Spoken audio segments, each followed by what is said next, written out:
¿En qué radica la insolencia? Tenemos esta sensación de algo malo, peligroso y temerario incluso, una falta de respeto al canon establecido, un acto rupturista, una revolución per se. La Real Academia Española explica que quien comete un acto de insolencia es orgulloso, soberbio y desvergonzado, y por ende cae en la denotación de la rareza y de lo extraño. Etimológicamente, el concepto proviene del latín y se asocia, igual que insólito, con aquello que se aleja de la costumbre y de la tradición. Es una transgresión a la norma, a la conducta convencional, a lo moralmente establecido en un momento dado. Y les doy la más cordial bienvenida. Hacemos nuevamente otra conexión en el Traficantes de Cultura para la señal de radiotouchtv.cl, sus 7 plataformas, además de los Facebook de Mundo Películas, Radio Touch y de Libro Show, además de nuestro canal de podcast, para hoy hablar desde la insolencia. Y qué bonito hablar desde la insolencia con baluartes que han formado parte de esta historia cultural, del acervo cultural del país, desde la insolencia, y silenciadas por la misma insolencia que pregonaron. Estamos con la periodista y escritora Eva Devia Oyarzún, autora de Insolentes, Historia Femenina desde lo Políticamente Incorrecto, editada por CESOC. Eva, muchísimas gracias por aceptar la invitación a querer conversar de este ramillete de bellas insolentes que nos muestras en este, al menos, primer volumen. Muchísimas gracias, Humberto, por esta invitación. Estoy feliz de estar acá. Traficantes de Cultura es un referente y un ícono de conversación, de espacio cultural dentro de esta precarización en la que estamos en torno al mundo de la cultura. Entonces, quedan poquitos bastiones y tu espacio y tu dinámica de diálogo es sin duda uno de ellos. Muchas gracias por invitarme. Y quiero irme antes de conversar, desmenuzar de lo que nos alcance el tiempo a desmenuzar a cada una de estas insolentes, a irnos a la idea. ¿Cómo nace la idea de hacer un perfil biográfico de 4, 8, 16 personalidades, todas mujeres obviamente, y todas silenciadas por el mismo machismo? ¿Cómo nace la idea de un libro como este? Ay, es como la precuela de este libro tiene que ver con un proceso de búsqueda independiente editorial que tuve hace algunos años atrás, 6, 7 años atrás. Conocí a una colega, también periodista, enganchamos muy bien ambas y quisimos hacer un medio de comunicación. Ese medio de comunicación era una revista digital y en esa revista digital encontrábamos que era muy importante generar espacios de difusión cultural, pero no queríamos hacer tanta difusión cultural desde lo contingente, sino como hacer una especie de legado de investigación en torno a qué eran los grandes elementos que habían existido a lo largo de la historia. Esa revista se llamaba Las Magas, y lo que combinábamos era generar vida sana, cultura y terapias del nuevo mundo, esta cosa como del New Age, entonces nos involucrábamos en espiritualidades, etcétera, etcétera. En ese criterio editorial salió la necesidad de hacer crónicas biográficas. Y lo que hicimos fue irnos turnando número a número, y cada una iba ofreciendo y planteando un proceso de investigación para poder subir a esta revista digital. El proyecto, no, después de, creo que estuvimos 2 años con funcionamiento pleno, finalmente no llegó a buen puerto, nos separamos. Valeria, que era mi colega, ella sigue con un proyecto similar, no es lo mismo, pero ella sigue en su trabajo. Y yo me quedé con el material que había escrito yo. En el camino, mis aportes desde las crónicas biográficas habían sido preeminentemente mujeres. De hecho, escribí no solamente de algunas de las chiquillas que aparecen acá, y yo patudamente, de manera muy insolente, además las trato de chiquillas, porque después de investigarlas, leerlas, revisarlas, abrazarlas, hacerles cariño, pasarles pañuelos en el camino, metafóricamente hablando, uno genera una especie de intimidad que es un poco irreverente incluso pensarlo, porque son todas personas que ya fallecieron hace mucho rato, ¿verdad? Pero sí, pues, calzarse los zapatos o mirar de cerca los zapatos, porque uno no alcanza a calzárselos, de mujeres tan importantes como las que están ahí, hace que uno ejerza un sentido de empatía y de sororidad muy bonito con ellas, para entender su complejidad y su mundo. Y en ese tiempo de la revista Las Magas salieron las protobiografías, porque obviamente después las trabajé mucho más, de la Gabriela Mistral, de la Teresa Binsmont, también creo que escribí de la Matilde Pérez en su minuto. Hice algunos trabajos o algunos avances y sentí que era la punta del iceberg nomás, Humberto. Sentí que había hecho muy poco y que se me quedaban muchas afuera. Entonces así nació la necesidad de este libro. Y empecé a investigar y a averiguar más respecto de ellas, a complementar lo que ya había hecho y a generar una sistematización, porque yo soy media TOC, entonces necesitaba sistematizar y ordenar un poquitito esto para definir 4 capítulos y que me quedaran 4 chiquillas en cada uno de los capítulos. Así nació, hace hartos años atrás ya. Bueno, decir también, porque para quienes leerán a futuro y que les recomiendo y les insto y los obligo a leer Las Insolentes, que los capítulos están divididos en poesía, música, escultura y teatro, y están en un baluarte, y las voy a nombrar a todas porque se lo merecen. Bueno, comienza con Gabriela Mistral, Teresa Bilsmont, Matilde Ladrón de Guevara, Estela Díaz Barín, Rosita Serrano, Violeta Parra, Margot Loyola, Guadalupe del Carmen. Ahí vamos a entrar en ese punto porque es una joyita. Sí, Rebeca Mate, Marta Colvin, Lili Garafulich, Matilde Pérez, Ana González, Malu Gatica, Silvia Piñero y Sonia Viveros. ¿Cómo fue el trabajo de investigación? ¿Se puede hablar de un trabajo de investigación o recopilación de datos en este caso? Fíjate que esa pregunta me la he hecho yo varias veces y me la han hecho a mí también. Y siento que hay un trabajo compilatorio importante, por cierto, pero además, sobre todo entendiendo que estas mujeres tan potentes ya no están con nosotros y uno no puede ir a la primera fuente para conversar con ellas. Hay algunas que escribieron sus propias biografías, por lo tanto ahí uno puede encontrar algún atisbo de su propia voz. Pero también hay algunos casos de entrevistas que ellas realizaron y es precisamente a raíz de esos hilos, de esas entrevistas que ellas realizaron para distintos medios, que uno va tirando los hilos de manera un poco más directa o acercándose a la fuente. Entonces, hay un proceso de combinación entre quienes las han leído, las han estudiado y han publicado sobre ellas, porque ojo, sobre la mayoría de estas mujeres ya se ha escrito. Se han hecho compilaciones muy profundas, digamos, de la Gabriela se sigue escribiendo hasta el día de hoy. Y una de las advertencias grandes que hago respecto del libro es que no se van a encontrar con ninguna primicia, con algo que jamás se hubiera sabido de ninguna de estas artistas de nuestro país.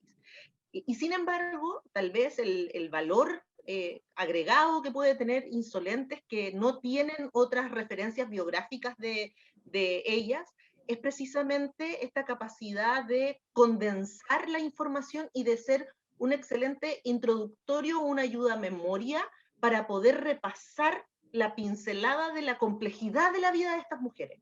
Porque no es un recuento historiográfico de que en 1952 pasó esto y en 1975 pasó esto otro, sino que también se va cotejando la vida personal de ellas y cuáles son los conflictos y las complejidades personales del ser mujer, del transitar por las distintas edades del ser mujer y de cómo la sociedad te va posicionando en distintos planos. Entonces hay como distintas capas a la hora de pensar el Insolente.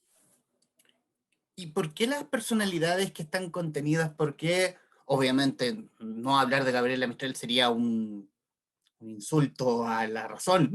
¿O por qué hablar de Gabriela Mistral? ¿Por qué de Teresa Bilsmont? ¿Por qué estas 4 personalidades en cada uno de los capítulos? Porque ellas y no otras en el fondo. Fíjate que me pasó sobre todo respecto de la literatura, por un tema de cercanía y de afinidad lógica, que con la literatura, hasta el día de hoy, la Marta Brunet me viene a tirar las patas, y la María Luisa Bombal también, ¿ah? Que es como, pero ¿cómo nos dejaste afuera? Metafóricamente hablando, por cierto, no es que lleguen La ellos. tengo aquí a María Luisa Bombal por si acaso. Muy bien, muy bien, muy bien. Y es necesario y es justo, y tenemos que seguir hablando de ellas, pero no solamente de ellas, hay tantas, ¿verdad? Y, y me pasa que en ese capítulo en especial, en el capítulo de la poesía, tuve que centrarlo, cerrarlo en poesía, porque si decía letras o escritura, era imposible dejar afuera a la Marta Brunet o a la María Luisa Bombal, y hubiese tenido que sacar a una escritora que creo que es un valor agregado importante dentro del libro, que es la Matilde Ladrón de Guevara. La Matilde Ladrón de Guevara nació eh, para el centenario de nuestro país, nació un mes antes del centenario de nuestro país, y vivió 99 años. Y no, entonces, una de las gracias de leer o de tratar de entender a la Matilde Ladrón de Guevara en todo su camino es que ella, primero, fue la más feminista de las cuatro desde su proceso de declaración. Ella fue una de las fundadoras del Partido Femenino de Chile, del PAF. Entonces, desde ese origen, desde el luchar por los derechos de voto de la mujer, que uno siempre se queda con esta idea de que pucha, que la Elena Cafarena, pero resulta que había mujeres vinculadas al arte que también estaban muy metidas dentro de esta dinámica. Y no solo eso, sino que además ella tuvo contacto con la historia del siglo XX de primera fuente. Fue amiga del Che Guevara y de Fidel Castro, se codió con Evita Perón, bueno, fue amiga de la mayoría de los presidentes de Chile, de la mayoría. Claramente hay algunos que se pusieron el título de presidentes y que de eso no fue amiga en el camino. Pero sí, pues conoció a muchísima gente y ella además decía que era amiga de todo el mundo. Y escribió mucho sobre todo eso. Es una excelente cronista. Y la verdad es que yo necesitaba meter a la Matilde Ladrón de Guevara ahí porque representa un ala del feminismo que no está tan expuesto como otras aristas. Tendemos a reconocer a las mujeres en base al sacrificio, al dolor, al esfuerzo, así como que mientras más teleserie la cosa, mejor. Y vidas dignas de teleserie o dignas de obras de teatro, tenemos al por mayor. Hay otras vidas, sin embargo, en las que la insolencia radica en otros puntos. La Matilde Ladrón de Guevara era una mujer súper pagada de sí misma. Era una mujer con un nivel de autosuficiencia y de narcisismo, si se le quiere decir incluso, que era muy, muy potente. Entonces, ella no tenía conflictos de autoestima, todo lo contrario. Y hay un elemento que hace que precisamente ese exceso de autoestima la sociedad la baje de calidad o de reconocimiento, porque además se la cosifica, era una mujer muy guapa. Entonces, todas las críticas literarias van asociadas a guiños de su belleza, de lo linda que resultaba. Entonces, me dolía dejarla fuera.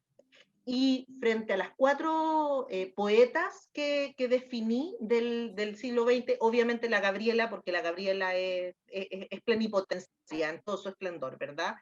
Pero así como tenemos a la Gabriela, tenemos en contrapartida a la Estela. La Estela, una mujer de límite, una mujer de borde, una mujer punk, absolutamente panqueta, y en contraposición a la Estela tenemos a la Matilde. Y además tenemos a este ícono que murió joven, murió como del club de los 27, aunque murió a los 28, que es la Teresa Minsmont, ¿verdad? La historia de Estela Díaz Barín es genial, genial. Es como guapa, sexy, brillante y buena para el aletazo. Súper buena para el aletazo, súper buena para el aletazo. De hecho, ella tenía por costumbre, porque la señora era una mujer muy intensa, muy intensa. De hecho, fonéticamente hablando, se me ocurrió decir que era una tromba energética. ¿Cachai? Y desde esta tromba energética era complejo llevarle la contraria, o ni siquiera llevarle la contraria, llegar y decirle que no estabas de acuerdo con ella. Ella tuvo un rol muy importante dentro de la SECH, dentro de la Sociedad de Escritores de Chile, y era frecuente encontrarse en la SECH, yo no tuve ese placer, pero me cuentan los viejos estandartes de la SECH, que era muy frecuente encontrarse con la Estela Díaz Barín y en su minuto con la Matilde Ladrón de Guevara en el mismo punto. Eso debe haber sido maravilloso. Ahí tengo el punto donde, porque muchas de las historias, muchas de cada una de estas insolentes, en algún momento se toparon. O sea, habla de Matilde Ladrón de Guevara y su cercanía con Gabriela Mistral. Por nombrar también, si nos vamos al capítulo del teatro, el conflicto entre la Desideria y Malú Gatica con Silvia Piñeiro, la cercanía de Rebeca Mate con Marta Colvin y Lili Garafulich y Matilde Pérez. O sea, en el fondo, en algún lado de la historia, las cuatro se entrelazaron. ¿Fue casualidad? ¿Se dio mientras armabas el libro? Eh, Fíjate que esta teoría salió hace mucho rato, esta cosa de los 6 grados de separación, que Ujú. hace que uno finalmente conozca a toda la gente o se encuentre con que el mundo es un pañuelo, eh, cobra vida y relevancia cuando uno empieza a hacer retrospectivas históricas como las crónicas biográficas. Ojo, mi libro no es un libro de biografías, mi libro es un libro de crónicas biográficas y hago esa excepción o esa connotación porque la narrativa que tiene es más bien interpretativa, son puros datos reales, no hay nada de ficción en el camino, pero tiene una dinámica de escritura que no atiende a una objetivación de contar las cosas nomás. Entonces ahí yo me permití la licencia de meter opiniones personales, de generar guiños de cómo se habían juntado la una con la otra. Hay que pensar, por ejemplo, que la Matilde Ladrón de Guevara tuvo una hija, la Sibila, y la Sibila, su madrina, era la Gabriela Mistral, por ejemplo. También tenemos que entender que mientras la gente o el mundillo asociado a la farándula de ese entonces solía poner como contraposiciones entre la Margot Loyola y la Violeta Parra, resulta que eran comadres las dos. Ujú. Entonces, también era muy propio, muy común esto de entregar niveles de confianza a los amigos cercanos, entregándole la guagua, en el fondo de manera simbólica, ¿verdad? Y sí, po, hay una cercanía, hay una complicidad, y yo creo que esto fue un descubrimiento y una sorpresa desde esos 6 grados de separación, Humberto, porque yo claramente no sabía qué tan, qué tan intrincados o qué tan cercanos eran los vínculos entre unos y otros. Y lo fui descubriendo en el camino. Y fue una preciosa sorpresa además, porque uno se da cuenta que la sororidad no es un concepto nuevo, sino que es algo que hemos ido arrastrando, el trabajo en equipo se ha ido generando desde esta solidaridad de contención femenina o de admiración femenina desde hace muchísimo tiempo atrás. Ahí está una parte emotiva, volviendo a la historia de Matilde Ladrón de Guevara, que es el movimiento de hilos que hizo por su hija Sibila, que fue condenada en Perú por estar vinculada con Sendero Luminoso. ¿Sí? Lo pasó pésimo. Hay que entender que Sibila Arredondo, se casó con un indigenista y escritor importante peruano y se le asoció a movimientos terroristas en ese país. Y por lo tanto Fujimori ordenó su captura y su prisión. Y ella estuvo 12 años en total en calidad de presa política. Esos 12 años coincidieron con el retorno de la democracia. Si no me falla la memoria, fue el 88 o el 89 que tomaron presa civil. Y lo que hizo Matilde Ladrón de Guevara cuando esto ocurrió fue mover todos sus hilos políticos para poder facilitar ya sea la extradición, la facilitación, el indulto, lo que fuera, para poder liberar a su hija. Todos esos procesos no tuvieron buen puerto. Finalmente ella estuvo 12 años presa y cuando la liberaron, Matilde ya estaba viejita y la Matilde se dedicó, ella tenía una manera muy peculiar de resolver o de solucionar su propia vida. Ella escribía. Entonces, frente a cualquier situación que le pasaba, incluso aquello que tenía que guardar, ella lo escribía. Al final de sus días, de hecho, en el documental que hace su nieta, la hija de el hijo que ella tiene, eh, de Marcial, hijo, ella comenta que tal vez el gran error de su vida es haber escrito demasiado, porque finalmente escribió, creo que fueron 3 libros sobre el proceso de extraditación frustrado de Sibila.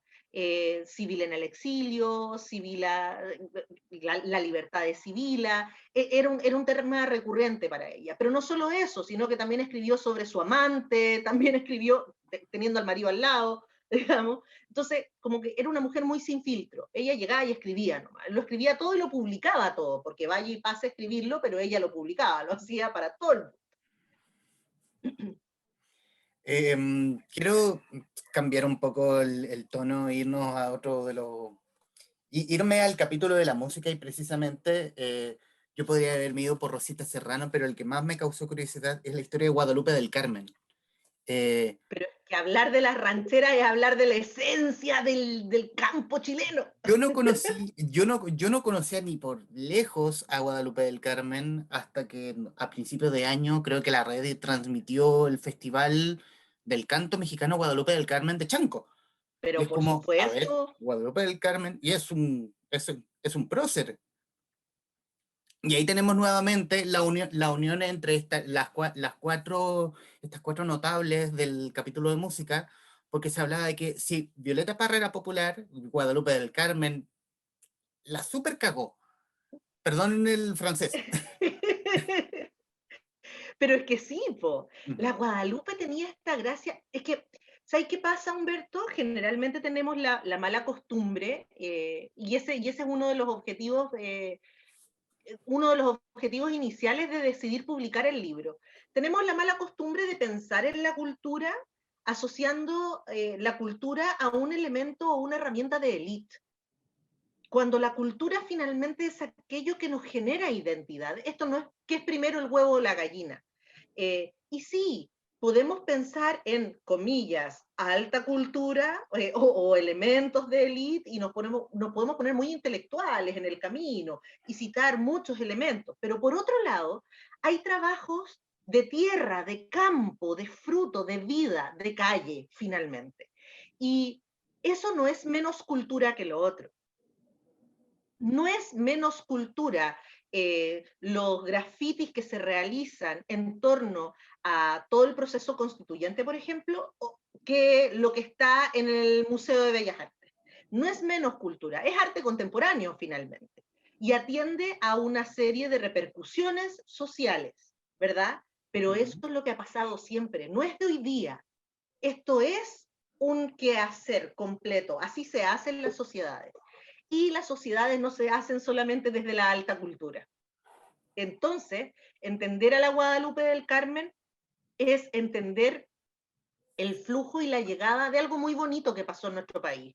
Hay que entender que cuando nace la radio, nace la televisión y nace el cine, nacen no necesariamente en ese orden, fue primero la radio, luego el cine y después la televisión, ¿verdad? Pero en este proceso que duró poquito y que tiene que ver un poco con la explosión de Internet ahora, por ejemplo, para poder entender esta repercusión explosiva que hubo, esto cambió el perfil de cómo se manejaban los procesos culturales o de panoramas de esparcimiento en los distintos lados de América Latina, bueno, del mundo entero, pero de América Latina también.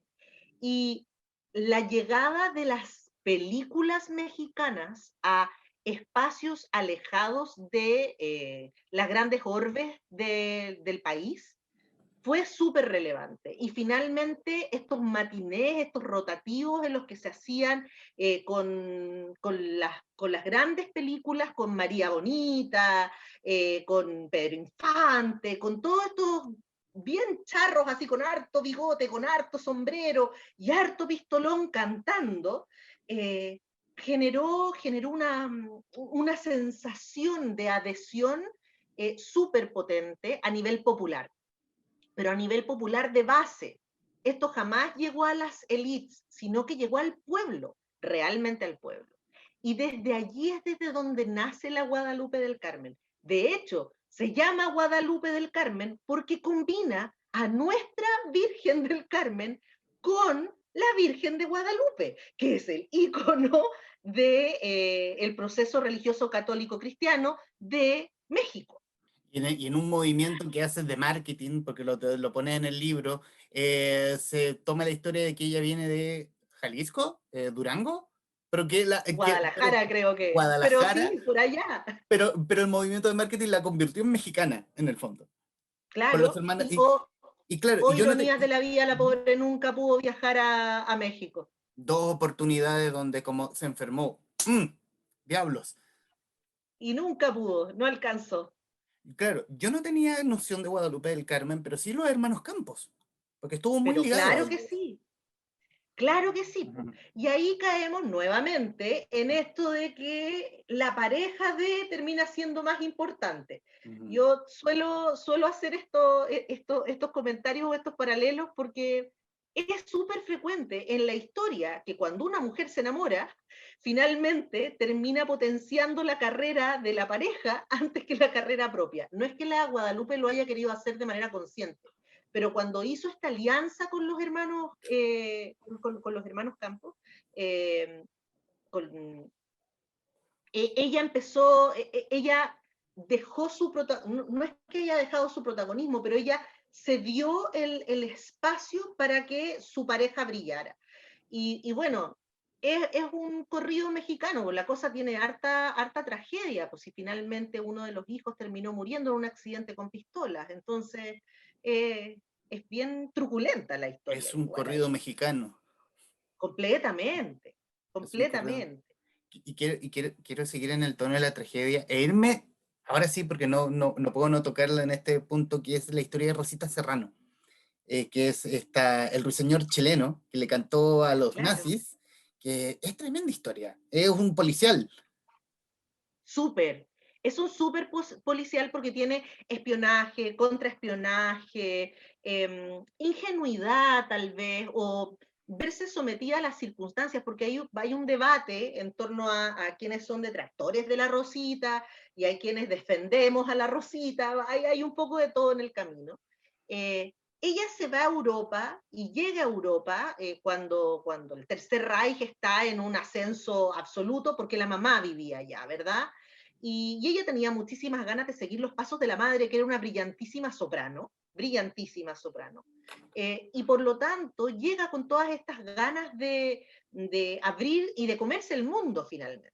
Y por eso se para afuera de la Telefunken a tocar la guitarra hasta que la escucharan. Y así fue, de hecho, la escucharon. Y cuando pasó esto, el Tercer Reich encontró en ella una posibilidad de lavado de imagen súper inteligente. Tenemos que pensar que en plena Segunda Guerra Mundial, en plena estructura nazi, Goebbels tenía los hilos y manejaba los hilos de la propaganda y la comunicación, y por lo tanto el proceso de lavado de imagen y de generar esta aparente inclusión desde el mundo de los latinos al mundo alemán, era muy bien visto, porque moderaba o morigeraba de alguna manera todos los horrores y las atrocidades propias de los nazis, ¿verdad? Entonces ella se sintió muy acogida por el Tercer Reich y como la pasearon por todos lados, la hicieron cantar en todas partes, la invitaban a todas las fiestas había por haber, la Rolls Royce le mandó a hacer de regalo un auto de lujo con los ojos, ella tenía los ojos un verde esmeralda muy bonito. Bueno, mandaron a tapizar los sillones o el tapiz del auto finalmente era del color de los ojos de ella. Y era el mismo modelo de Hitler, el auto. Era exactamente el mismo modelo de Hitler. Le hicieron Pero este regalo. da lo mismo. Es Rosita. Es Rosita. El- Y es propio del ser rockstar en ese momento. Si ella era una rockstar, es como llenaba que se la ganó. estadios, pero claro, claro. Ahora, en algún minuto, ella se va de gira fuera de Alemania, tiene contacto con la realidad fuera de Alemania, abre los ojos y trata de hacer una reconversión en el camino. Y ella empieza a salvar gente, a meter gente a escondidas a su casa, después los sacaba por embajada, pero cuando el Tercer Reich se da cuenta de esto, la Rosita tiene que salir corriendo, literalmente con una maleta nomás, de Alemania y tiene que autoexiliarse finalmente. Y ahí le pasan las de Kiko y Caco en otros lados. Se casa con un magnate, después vive un proceso de quiebra, hay un montón de detalles, pero la vida de ella es súper policíaca, súper. Pero al final de cuentas tiene el pago de Chile cuando cuando ya está radicada en el país, donde el título de nazi no se lo va a poder sacar a pesar de que haya protegido gente. Ah, por cierto, por cierto. Y ella tampoco hizo valer ese punto. Tampoco hizo valer el, pucha, yo no me había dado cuenta de esto, sino que hasta que fue demasiado tarde y ahí traté de revertir el proceso. No se hablaban las cosas abiertamente, pues, Huberto. Entonces tampoco hubo un proceso de aclaración. Y ojo, para que estamos con cosas, eh, ella cuando vuelve a Chile a tratar de generar algunos contactos desde cómo ella entendía la dinámica del arte y de la música antes. No se adaptó a los flujos de requerimiento estético musical. Entonces eso hizo que ella quedara un poquitito desfasada en el camino. Y más encima, a Pinochet también le gustaba la Rosita. Entonces, hay un contexto ideológico que la persiguió toda la vida finalmente. Quedó conectada de manera inherente al Tercer Reich y todo lo que ello llevaba, ¿no? Y todo lo que ella arrastró durante el siglo XX.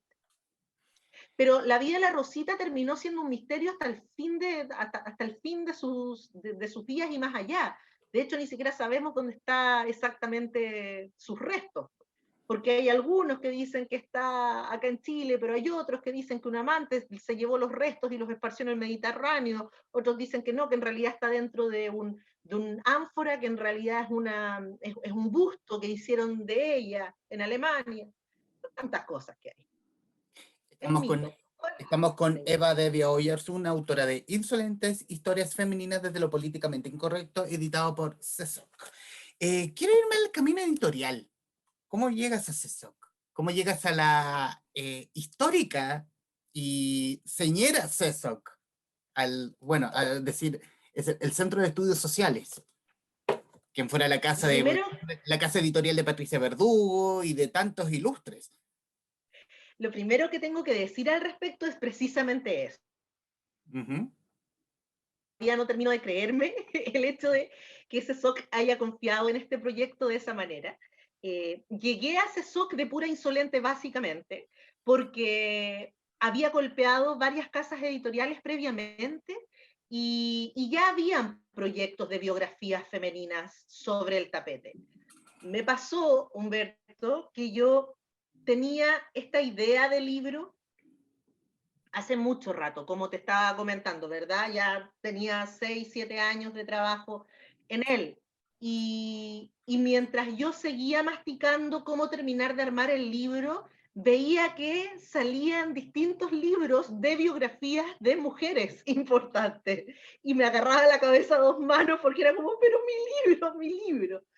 Y cuando llegué a CESOC a conversar con Julio, que me acerqué patuamente en una feria, creo que fue en una furia, de hecho, en el GAM, hace un par de años atrás, me acerqué, le comenté que tenía este proyecto, le dije que de acuerdo al catálogo de Editorial CESOC, le faltaba en estos momentos un libro de estas características, por lo tanto, yo consideraba muy importante que él se diera el tiempo de revisar mi propuesta.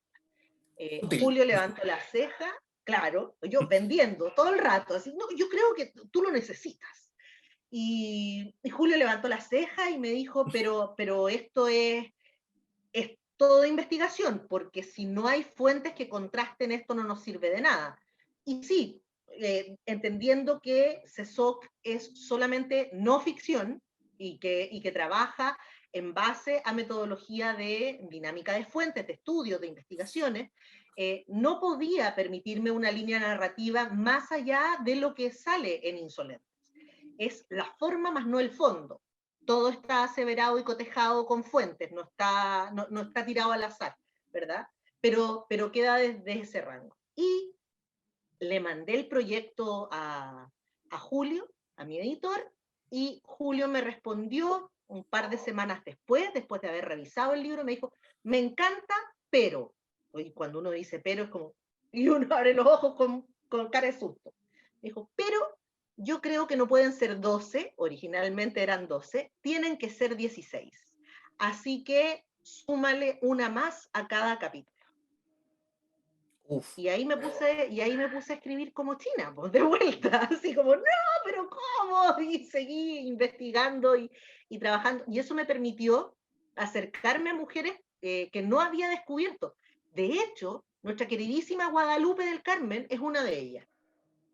Llegué a ella buscando quién podía sumarse a este ramillete en el capítulo de la música. O sea, bueno, volviendo nuevamente a Guadalupe del Carmen, donde en Chanco está Bernardo Higgins, Arturo Prat, Guadalupe del Carmen. Pero Históricamente me claro, refiero. tiene museo ella allá. Sí, me dejaste en la dirección. A O lo mejor sea, si paso por ahí, voy. De más. de hecho está ahí.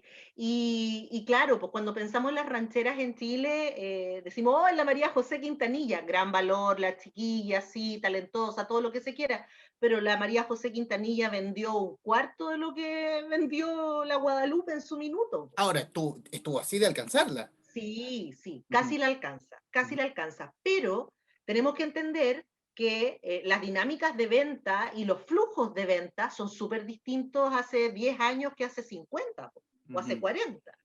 Entonces, el mérito desde la masividad de la Guadalupe del Carmen es indudable. Yo estoy enamorada de la Guadalupe, además terminó sus días en el icónico Circo Timoteo. O sea, ¿de qué estamos hablando? Qué Terminó en el entretenido. Timoteo. Qué entretenida carpa. Pero genial, Abs- la abs- loca de la cartera, gran valor ahí, gran valor. Sí, Absolutamente. nada que hacer. Quiero irme al capítulo del teatro e irme a la historia de Ana González, la Ay, desideria, la para Anita, quienes se van a ir sumando al programa o a escuchar el podcast. Eh, hay historias donde, claro, tú mencionas donde muchos de estos datos ya se sabían, por lo menos otros que yo no lo sabía. Y un dato que sabía bien a la pasada, que es la historia de con la Lute. Pero antes de irnos a la historia de la Lute, la no. historia de la disideria es sufrida, pero es una hija del rigor. Por cierto. Pero en el teatro nos encontramos generalmente con mujeres hijas del rigor. Pensemos en la Sonia Viveros también. Ujú. También tiene una infancia bien ruda. La, tal vez la historia de la desideria, y prefiero hablar de la desideria antes de la Ana González, ¿por qué? Porque en Chile tenemos dos Ana González que son súper importantes.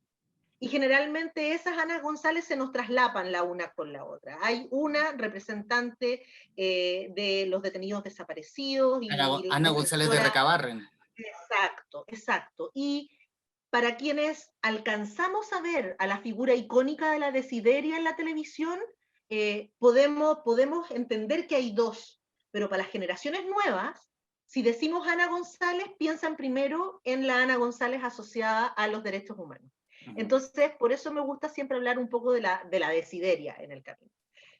La Anita González se sabía no bonita de una manera bien asiaga, de hecho, porque el papá, papito corazón, bien peculiar él para sus cosas, eh, solía decirle que era una monita, que era tan linda como una mona. Entonces ella sacó a relucir de manera muy temprana estas habilidades cómicas asociadas a la comedia y estas dinámicas de gracia para poder subsanar sus falencias estéticas. No es una mujer fea, de ninguna manera. Sin embargo, ella se sentía poco agraciada físicamente. Ella buscó hacer camino de teatro desde muy temprano y entre que se cayó, entre que tropezó, entre que se encontró y no quiso salir nunca más porque no pudo hacerlo y porque no había cómo hacerlo, se encontró con el apasionante mundo de el teatro asociado a las dinámicas gremiales. Ella trabajó de manera basal con el pueblo finalmente. Hay algunos datos que la mayoría de la gente no conoce, son de público conocimiento y sin embargo la gente no las maneja o no las alcanza a agarrar. La mayoría de las personas hablan, como Chile es el país de los eufemismos, Humberto, somos muy buenos para los eufemismos, entonces en Chile no decimos empleadas domésticas, porque oye, qué feo decir empleadas domésticas. Entonces ocupamos un término que nació en el personaje de la Desideria. Decimos asesoras del hogar. Asesoras del hogar. El término asesora del hogar no existía sino hasta que la Desideria existió. Fue ella la que acuñó este concepto. El humor crítico y ácido que desarrolla ella a través de sus guiones es súper social, súper social. De hecho, llega a dar un poco de nervio mirar algunas, todavía están youtubeables, ¿ah? Se encuentran todavía por allí algunas dinámicas, sobre todo con Raúl Mata, en otro ícono maravilloso. Se encuentran algunas dinámicas de la Desideria en los programas como Vamos a Ver, o ese tipo, Bueno, tipo de... Una Vez Más. Una vez más, exacto. Y allí Raúl Mata genera procesos de diálogo con ella, y esos diálogos tienen un altísimo contenido social porque hay una crítica social de clase súper potente. Y ella habla de la necesidad de dignificar trabajos que están históricamente precarizados.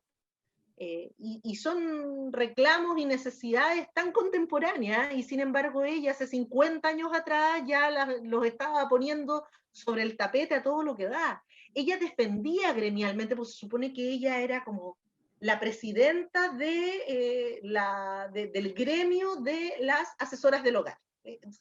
Había armado un término para eso. La Y CONA de Capa, Consejo Nacional de Consejeras de Casas Particulares. exacto, cona de capa, cona de capa. Y ella muy orgullosa con su zorro, ¿ah? Y con sus sombreros bien floreados, con harta fruta, con harta cosa, bien colorinche, bien preparada para salir al domingo, porque acuérdate que en ese entonces, estamos pensando en la década del 70, ¿verdad? Cuando todavía el radioteatro estaba traslapado de alguna manera con la televisión, estaba quien pelea por más espacio. Ella partió en Radio Tanda con toda esa dinámica, pero luego pasó a la televisión muy temprano. Y cuando pasó a la televisión generó este apoyo visual tan potente a su personaje. Y ese personaje generó marca indeleble en las personas que hoy día tienen 50, 60 años en nuestro país. Y ahí precisamente está el tema político, porque mencionas que ella no estuvo de acuerdo en hacer un chiste contra Pablo Neruda en plena ley maldita instaurada por González Videla, donde sale de Radio del Pacífico y llega a Cooperativa y hace Radio Tanda. Y comienza la historia de Radio Tanda. Así es, así es. Ella es precursora de Radio Tanda. Yo sé que para las generaciones más nuevas, si no han estudiado comunicaciones, además, uno dice Radio Tanda y qué cosa. Es como Pero decirle, claro, amigo millennial, en este momento puedes el celular y YouTubea. bueno, se van a reír un montón en todo caso con Radio Tanda, porque insisto que tiene esta dinámica que pese a que es tan antigua, es súper contemporánea. Es un poco lo que pasa con la Juani en Sociedad, ¿no es cierto? Pensando en la Sonia Vivero. Y no solo en la Sonia Vivero, porque ahí también habían otras grandes, estaba la Silvia Piñeiro trabajando también. Pero hay un trabajo desde la conciencia. La Anita González, la Desideria, es una mujer sumamente consecuente desde su ideología. Ella trabajó no desde la política, pero sí desde las convicciones. Era una mujer profundamente humanista, se definió comunista durante mucho tiempo, y al final de sus tiempos, cobijada por la Lute, tuvo esta especie de conversión. Ella se acercó al catolicismo, ¿verdad? Pero toda su búsqueda durante toda su vida fue sumamente consecuente y valoró antes que cualquier otro elemento la capacidad y la calidad humana de los seres humanos. Ella trabajó en teatro, trabajó en televisión, trabajó en radio, fue empresaria, tuvo ella un proyecto teatral, que era algo muy común además. Las artistas y los artistas en ese entonces, en la década de los 70-80, generaron teatro, generaron instancias, hicieron salas de teatro, se metieron en esos proyectos. Muchos de ellos claramente fracasaron, pero sí generaron marca, sobre todo desde la perspectiva de la comedia. La Silvia y la Anita hicieron ese camino. Bueno, tocas a Silvia Piñero, que tenía este conato político por ser una del lado por estar más a la izquierda, y la otra está y estar muy a la derecha. Una era muy zurda y la otra era muy diestra, muy. Momia, pero con Sí, respeto. momia, momia pero con amor, Mm. claro. Momia pero con respeto, sí. Y de hecho la Silvia Piñeiro eh, no dudaba en manifestar sus ideas. También había un gesto de valentía y yo suelo rescatar la imagen de la Silvia, independiente de la ideología personal de esta escritora, siento que hay un trabajo importante desde relevar las figuras. Y la Silvia Piñeiro es un personaje imprescindible para poder entender el fenómeno teatral de la segunda mitad del siglo XX. No podríamos entender el boom de las teleseries, por ejemplo, sin la figura de la Silvia Piñeiro. No sería lo mismo. Y claramente sacamos a esta señora, estoy pensando en el estúpido Cupido, ella que estaba tan preocupada de las buenas costumbres, ¿verdad? Ujú. De este pueblo que había que generó TVN, eh, que era como la presidenta del Comité de la Moral y las Buenas Costumbres. Y ella con su sombrerito, era muy ella misma además, muy prolija, siempre vestida del mismo tono o en composé, con su sombrero, con sus guantes y su cartera y los zapatos a tono. Siempre era lo mismo. Y fue genio y figura hasta la sepultura, pues ella trabajó por armar esa línea y además estaba esta contraposición que por un lado era una contraposición profesional entre la Ana González, comunista, con muchos amigos comunistas. A su casa llegaba mucha gente en estado de necesidad en la época de la dictadura a fondearse literalmente o a esconderse o a buscar un plato de comida o a generar distintas dinámicas de ayuda desde allí. Y en contrapartida tenemos a la Silvia Piñeiro, premio nacional igual que la Anita González. Hay que entender que hay que sí, ambas recibieron el premio nacional, pero el premio nacional de la Silvia Piñeiro se dio en un contexto en el que mucha gente decía que esto era un arreglo político, porque claro, ella estaba a favor de hecho salió en la campaña del sí, en su minuto. Ella era un ícono del sí, salía en la campaña, Bueno, así como la Ana González nadie salía es en la de no, perfecto. nadie. El que esté libre de pecado, que lance el primer peñascazo. Pero es que sí, las cosas como son. Y ella tenía sus convicciones, pues pero ella tenía esas convicciones, las tenía desde antes de Pinochet. Hay que entender que no es que ella avalara la dictadura en sí. Hay que entender que su ánimo o su afinidad por el mundo conservador de nuestro país, por la ideología conservadora, va mucho más atrás. Recordemos que ella tenía una cercanía importante con Carlos Ibáñez del Campo. Ella manejaba niveles de cercanía potentes con el mundo más conservador. Entonces, no era de extrañarse que se sintiera cómoda dentro de la estructura ofrecida por la dictadura. Cosas que pasan. Ahora, las ironías de la vida hizo que la Silvia Piñero terminara sus días en dinámicas de harta precariedad y que por debajo, de manera muy anónima, la Anita González, su archienemiga, comillas, le pasara plata para ayudarla a sobrellevar sus últimos años. La vejez es muy ingrata vinculada al arte en nuestro país. Había un respeto profesional a pesar de las diferencias políticas. Exacto, exacto. Ujú. Hay una validación bueno, de hecho hay una anécdota asociada a los personajes que cada una representa históricamente en la Pérgola de las Flores, ¿verdad? Ujú. Tremenda. Hay cada una excelentísima y notable y soberbia dentro de los personajes que representaban en esta icónica obra de la Isidora Aguirre. Pero otra tremenda que también me viene a tirar las patas cada cierto rato, pero bueno. Y desde allí tenemos que entender que en algún minuto la Silvia Piñeiro no podía hacer su trabajo, su papel, porque andaba en gira, y la Ana González hizo el casting para el papel de la Silvia, fue ovacionada en este casting, y luego ella dijo que no quería el papel, era solo para demostrar que ella podría haber hecho el papel de la Silvia muchísimo mejor que ella.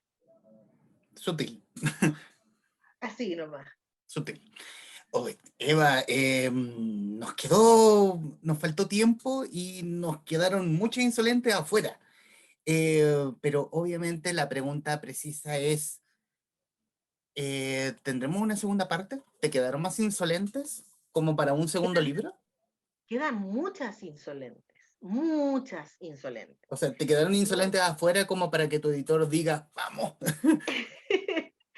ay, Julio me tiene una fe y una confianza que de verdad a mí me arroba el corazón, de verdad que sí, porque es muy lindo encontrar un buen feeling y una buena dinámica con una casa editorial. Yo siempre le estoy agradecida profundamente a CESOC por ese espacio. Y cada vez que a mí se me ocurre un set o un paquete con insolentes nuevas, voy y se las planteo a Julio me abre los ojos y me dice, dale, tú dale, ponte a escribir al tiro. Pasa que sacamos Insolente y vino el estallido, vino la pandemia, vino una serie de circunstancias personales, así que estamos trabajando para usted, para las insolentes, para la sociedad, estamos trabajando. Fecha no tenemos todavía, pero de que hay, y hay harto material, Humberto. Yo creo que es posible, hay muchas mujeres artistas importantes que se me quedaron afuera, sí. ¿Es importante abordarlas en algún libro cercano? Sí. Eh, pero hoy por hoy hay otro tipo de necesidades en nuestro país. Y el feminismo es algo que nos golpeó súper fuerte durante el siglo XX, la puerta, y no lo dejamos entrar hasta que llegó el siglo XXI.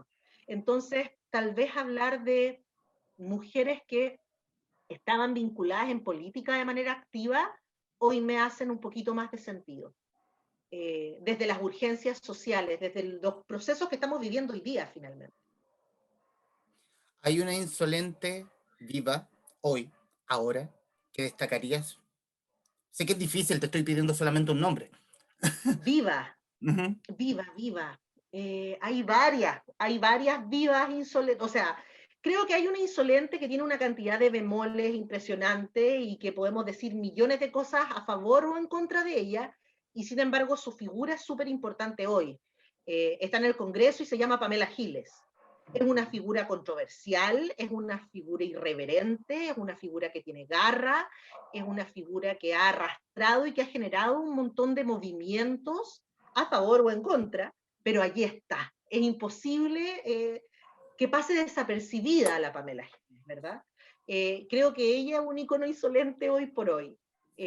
Pero hay muchísimas. Se me va en estos momentos, no me acuerdo si es María Teresa o Teresa, me van a retar profundamente porque no me puedo acordar del nombre, pero es astrónoma.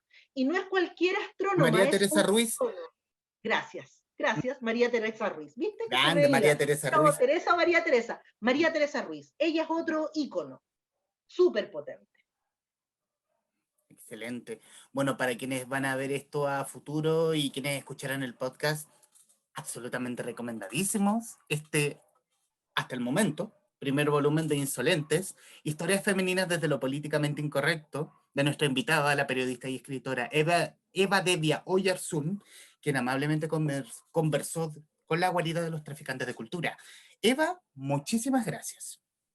Gracias a ti, Humberto. Y sorry si Marié en el camino como metralleta, siempre hablando de todas estas chiquillas. Siempre se me quedan afuera las escultoras, a quienes amo profundamente y que son tremendas, porque además corresponden a un proceso como de élite. Hay cachado que el mundo de las bellas artes era como la parte en la que las niñas de bien, como las niñitas cuicas de la primera mitad del siglo XX, podían desarrollar su faceta artística, pero ojo, era desde la pintura, no desde la escultura.